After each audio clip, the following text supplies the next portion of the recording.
গতকালকে উনি স্বাভাবিক যে অফিস করে তার থেকেও বেশি কাজ করেছে।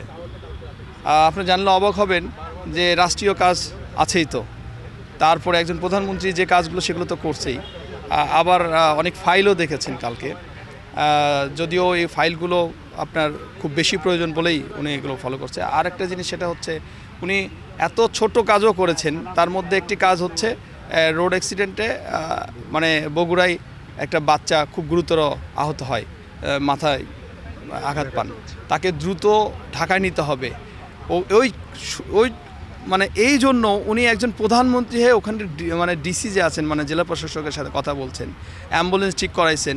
উনি ঢাকায় এসে কোথায় ভর্তি হবেন সে ডাক্তারকে, সে হসপিটাল ঠিক করছেন, সে ডাক্তারকে ফোন করে বলেছেন, ফোন করে ওনাকে ওই বাচ্চাটাকে ভর্তি করায় রাতে আবার আমাকে দিয়ে 3 থেকে 4 বার খোঁজ নেওয়া আছে বাচ্চাটার কী অবস্থা, ওষুধ ঠিকমতো বা চিকিৎসা ঠিকমতো পাচ্ছে নাকি, ডাক্তার ঠিকমতো গেছে কিনা, 3 বার। তাহলে মনে করেন যে উনি এত ছোট কাজকেও মানে ছোট হিসেবে দেখে না। ঠিক আছে, এখন মানে আসলে কি বলবো যে একটু ব্যতিক্রম প্রধানমন্ত্রী পেয়েছেন আপনারা।